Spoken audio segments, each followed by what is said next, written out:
નમસ્કાર દર્શક મિત્રો, બ્રેકિંગ ન્યૂઝમાં આપનું હાર્દિક સ્વાગત છે। આપ જોઈ રહ્યા છો ગુજરાત ન્યૂઝ 24। ડભોઈ મુસ્લિમ ખત્રી સમાજ દ્વારા તેજસ્વી તારલાઓનું ઇનામી વિતરણ કાર્યક્રમ યોજાયો।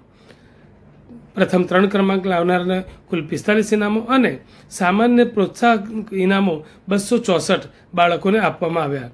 ડભોઈ મુસ્લિમ ખત્રી સમાજ દ્વારા તેજસ્વી તારલાઓને ઇનામ વિતરણ કાર્યક્રમ મહેદલિયા જમાત ખાનામાં યોજવામાં આવ્યો હતો, જેમાં જુનિયર અને સિનિયર કેજીથી લઈ કોલેજ સુધીના શિક્ષણ મેળવનાર વિદ્યાર્થી ભાઈ બહેનોને સન્માન તેમજ પુરસ્કાર અર્પણ કરવાનો કાર્યક્રમ જંગી મેદની વચ્ચે યોજાયો હતો।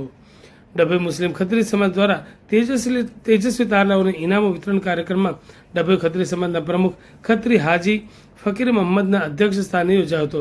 તેમણે શિક્ષણ પર ભાર મૂકતા જણાવ્યું હતું કે સમાજ અને દેશમાં શિક્ષણ અનિવાર્ય છે। શિક્ષણનો વ્યાપ વધારવા બાળકોના ભવિષ્ય માટે સમાજમાં આવા કાર્યક્રમો યોજી બાળકોને શિક્ષણ પરત્વે રુચિ વધે તેવા કાર્યક્રમો યોજવા પર ભાર મૂક્યો હતો। જો શિક્ષણ હશે તો જ સમાજ સંગઠિત થશે, કુરિવાજો અંધશ્રદ્ધા દૂર થશે। શિક્ષણ વિના પ્રગતિ શક્ય નથી। સમાજની જરૂરિયાતમંદ વિદ્યાર્થીઓ શિક્ષણથી વંચિત ન રહે તે આપણા સૌની જવાબદારી છે, જેમાં 45 જેટલા બાળકોના વધારે માર્ક આવતા પ્રથમ 1, 2 અને 3 નંબરના વિદ્યાર્થીઓને સ્કૂલ બેગ, પાણીની બોટલ, વોટર જગ અને અન્ય ઇનામોનું વિતરણ કરવામાં આવ્યું હતું।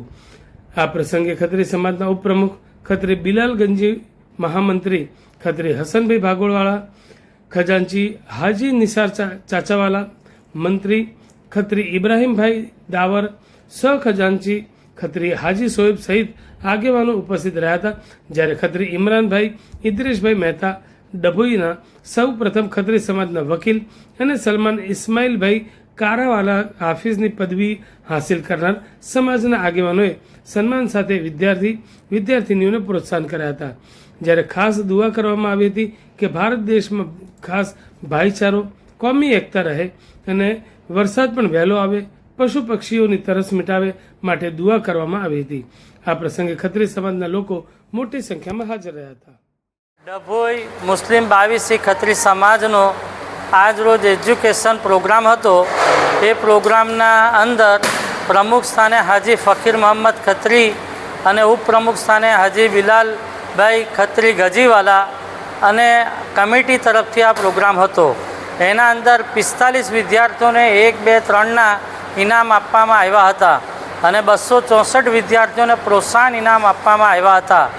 અને પ્રમુખ સ્થાનેથી રજૂઆત હતી, તમામને એક વાત નસીહત કરવામાં આવી કે સમાજ આગળ કેવી રીતે આવે એજ્યુકેશનથી, તે લાઇનની વાતો રજૂ કરવામાં આવી હતી। ઉપપ્રમુખ સ્થાનેથી સમાજને કેવી રીતે આગળ લઈ જવા, સમાજના લગતું કેવી રીતે કામો કરવા છે તે લાઇનથી રજૂઆતો કરવામાં આવી હતી।